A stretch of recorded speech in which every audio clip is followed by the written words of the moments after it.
Shalom saudara, saat ini saya akan sharing bagaimana caranya kita membantu orang yang sedang dalam keadaan berduka.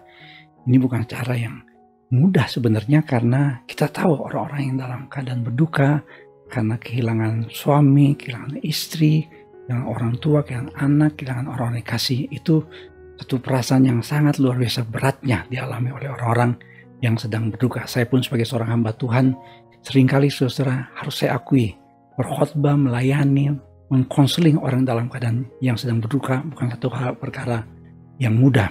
Ini satu pergumulan tersendiri buat kami yang melayani orang-orang yang sedang dalam keadaan kedukaan. Seperti kita ketahui saudara, kedukaan itu seringkali membuat seorang mengalami stres yang luar biasa. Dan itu dikonfirmasi dalam sebuah skala. Kalau saudara pernah mendengar satu skala yang disebut dengan skala Holmes, dia memberikan semacam 36 butir pengalaman dalam kehidupan seseorang. Dan kalau seseorang itu dalam kurun waktu 1 tahun, dia mempunyai angka. Jadi ada poin-poinnya, ada skornya. Dan angkanya dalam 1 tahun, saudara, persoalan yang dialaminya di total ya melebihi angka 300, maka orang tersebut dianggap orang yang mengalami stres. Nah, kalau saudara melihat skala ini, ternyata yang paling tinggi itu skor 163 adalah kematian suami atau istri, kematian keluarga dekat. Jadi saudara, dari segi ilmu kejiwaan, orang-orang yang mengalami kedukaan itu adalah orang-orang yang mengalami tingkat stres yang paling tinggi. Ini perkara yang tidak mudah, saudara. Saya akan bagikan pada saat ini, saudara, berdasarkan kisah Ayub dalam Alkitab, di mana Ayub yang dalam keadaan berduka yang luar biasa. Ayub berduka karena Ayub kehilangan kekayaan, kehilangan keluarga, dan kehilangan kesehatan. Dan penderitaan Ayub itu begitu luar biasa. Sehingga Ayub berkata, saudara, dia berharap tidak pernah dilahirkan. Ayub berharap mati ketika dilahirkan. Dan Ayub berharap dia mati saja, saudara. Ini keadaan yang begitu berat dialami oleh Ayub. Saudara, yang menarik adalah dalam kitab Ayub kalau kita menemukan, ternyata ada satu bagian di mana ada dialog Ayub dengan kawan-kawannya. 3 orang kawan-kawannya Ayub namanya Elifas, Sofar, dan Bildad. Elifas, Sofar, dan Bildad mencoba memberikan penghiburan, meringankan bebannya Ayub yang sedang mengalami penderitaan, yang mengalami kedukaan karena kehilangan kekayaan, kehilangan keluarganya, anak-anaknya yang tewas, saudara, dan dia sendiri juga mengalami penderitaan sakit penyakit. Saudara, dalam diskusi Ayub dengan teman-temannya, ada sebuah tesis atau pertanyaan. Dalam penelitian biasanya mesti ada pertanyaan, penelitian atau fokus penelitian, begitu kira-kira. Jadi Ayub dengan kawan-kawannya, mereka membangun satu diskusi. Elifas, Sofar, dan Bildad bikin satu seminar. Ya, seminarnya berjudul Mengapa Ayub Menderita. Ini satu pertanyaan saudara yang sangat penting untuk menjawab persoalan yang dialami oleh Ayub. Kadang-kadang juga demikian saudara, ketika kita menghadapi orang-orang yang sedang mengalami kedukaan, orang-orang yang kehilangan orang yang kasihnya, kita berusaha menjawab, ya kenapa seorang istri ditinggal oleh suami, kenapa seorang suami tinggal oleh istrinya atau orang tua, ya ditinggal oleh anaknya, atau anak kehilangan orang tuanya, atau orang kasihnya meninggalkan dia. Seringkali kita berusaha untuk menjawabnya dengan pertanyaan why. Saudara, dan akhirnya disimpulkan oleh Ayub dan kawan-kawannya, saudara. Ini kesimpulan teman-temannya Ayub. Ya, mengapa Ayub menderita? Saudara, ini kesimpulannya. Kesimpulan Elifas, Sofar, dan Bildad. Ayub itu menderita karena Ayub berdosa. Maka Ayub mengalami penderitaan. Ketika Ayub mendengar, saudara, kesimpulan dari nasihat-nasihatnya Elifas, Sofar, dan Bildad, apa yang Ayub katakan? Ini dia, saudara. Ayub marah. Ayub berkata, penghibur sialan kamu semua, tapi palsulah kamu sekalian. Dengan kata lain, saudara, Elifas, Sofar, dan Bildad tidak mampu menolong Ayub yang sedang mengalami kehilangan, Ayub yang sedang mengalami kedukaan, Ayub yang sedang mengalami penderitaan. Mengapa, saudara? Coba tolong perhatikan sedikit, saudara. Dalam penelitiannya Kuber dan Ross menemukan bahwa kalau orang dalam kehilangan, dalam kedukaan, dalam grief, ya, of loss, maka ada 5 tahapan yang terjadi. 5 tahapan ini akan membuat seseorang bisa mengalami yang disebut dengan acceptance. Di tahap ini, saudara, orang udah bisa move on. Tapi tahap yang pertama adalah denial. Dia mengatakan enggak, ya, ini tidak mungkin terjadi. Suami saya masih hidup, istri saya masih ada, orang tua masih ada. Ya, jadi ada semacam penolakan, denial. Ini yang disebut saudara kadang-kadang sebagai eh, penolakan saudara kenyataan yang ada dalam hidupnya. Ya, ini disebut saudara sebagai denial. Setelah dalam denial, dia berusaha kuat saudara. Tapi dia mulai turun. Masuk dalam tahap yang disebut dengan kemarahan. Mulai frustasi, mulai rasanya ya menyalahkan orang lain, bisa menyalahkan ya kalau misalnya mohon maaf saudara, keluarganya meninggal karena COVID-19, menyalahkan keluarganya yang tertular dari orang lain, bisa juga menyalahkan rumah sakit, dokter, ya pokoknya bisa menyalahkan keadaan saudara. Dia mulai masuk dalam tahap anger. Yang lebih dalam lagi mulai masuk dalam bargaining. Bargaining ini orang udah helpless. Ya, overwhelmed. Kadang-kadang dia berkata, lebih baik saya mati aja dah. Saya mau ganti aja lah. Lebih baik saya mati, ganti suami saya atau istri saya. Saudara itu tetap bargaining. Nah, kalau dia saudara melewati tahap ini, masuk dalam tahap depression. Depression di sini adalah saudara dia mulai struggling to find meaning.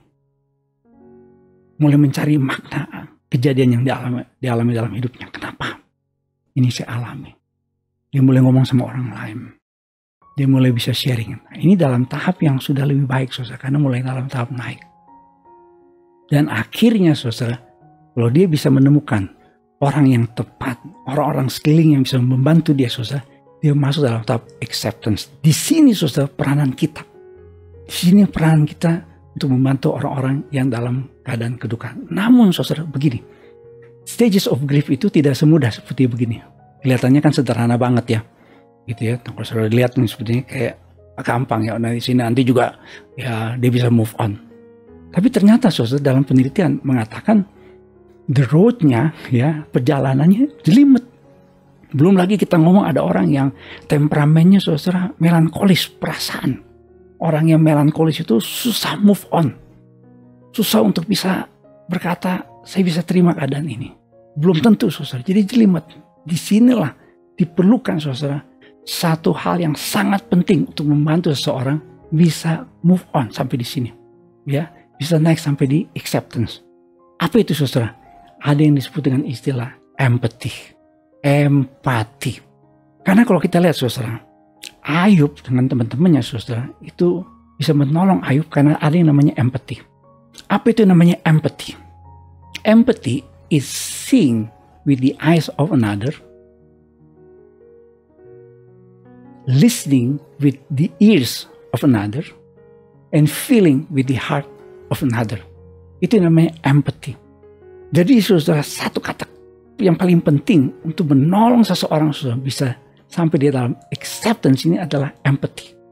Alkitab mengatakan saudara, rejoice with them that do rejoice, and weep with them that weep. Bersukacitalah dengan orang yang bersukacita, dan menangislah dengan orang yang menangis. Tadi saya singgung saudara, sebenarnya Elifaz, Sofar, dan Bildad sudah bisa menunjukkan empati. 7 hari pertama saudara, sebenarnya ketika Elifaz, Sofar, dan Bildad duduk diam dengan Ayub yang dalam keadaan kedukaan, itu sudah berhasil. Ayub pasti sudah tertolong. Ya, ketika melihat Ayub, mereka mengoyakkan jubahnya, menaburkan debu di kepala terhadap langit. Ini menunjukkan satu keadaan duka cita orang-orang pada zaman itu saudara. Jadi sebenarnya Elifaz, Sofar, dan Bildad sudah mampu meringankan bebannya Ayub dengan menunjukkan empati. Nah mari kita lihat saudara, perbedaan empati dengan simpati. Kita tidak bisa memberikan simpati kepada seorang, tapi harus empati. Mungkin kedengarannya beda-beda tipis, tapi sebenarnya beda saudara antara empati dengan simpati. Empati saudara, ya kita menaruh ya, pemahaman kita, put yourself into their shoes.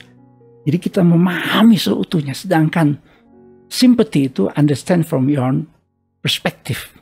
Jadi kita seringkali menilainya, saya 2 hari doang sedihnya, ya tapi kok kamu cuma 7 hari. Itu namanya saudara, kita cuma simpati, kita pakai ukuran kita. Tapi kalau empati kita pakai ukuran dari orang yang sedang mengalami kedukaan. Empati saudara berkata, I can understand how it feels. It must be really hard. Kita mengatakan pasti berat. Pasti berat. Ya, apa yang kamu alami pasti berat. Ini suatu tantangan yang kamu alami luar biasa.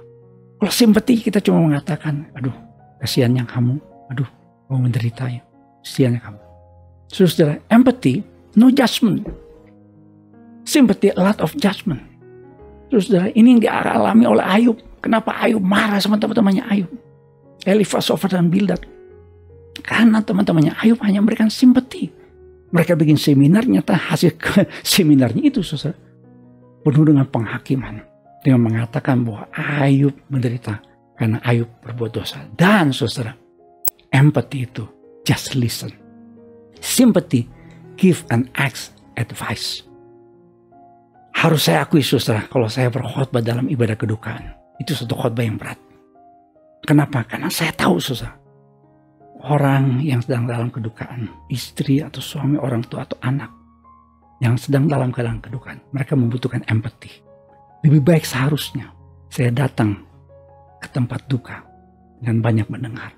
Biarlah orang yang dalam keadaan duka itu, dia mencurahkan isi hati, dia menangis, menceritakan apa yang dialami perasaannya. Kita cukup mendengar saja, kita cukup di sampingnya. Sama seperti 7 hari pertama teman-temannya Ayub, mereka hanya duduk diam dekat Ayub. Kalau kita saudara menghadapi orang yang sedang dalam keadaan kedukaan, mau nasihat apapun yang kita pikir ini yang paling hebat, yang paling baik, kita kutip dari manapun juga, itu sebenarnya saudara belum tentu menolong dia. Tapi yang paling penting adalah empati. Dan percaya saudara, seperti yang Tuhan katakan, diberkatilah orang atau berbahagialah orang yang berduka, karena mereka akan dihibur. Biarlah hidup kita menjadi tangan Tuhan, menjadi alat Tuhan, menjadi kepanjangan tangan Tuhan untuk menghibur orang-orang yang sedang dalam keadaan berduka. Tuhan memberkati dalam situasi yang seperti ini. Amin.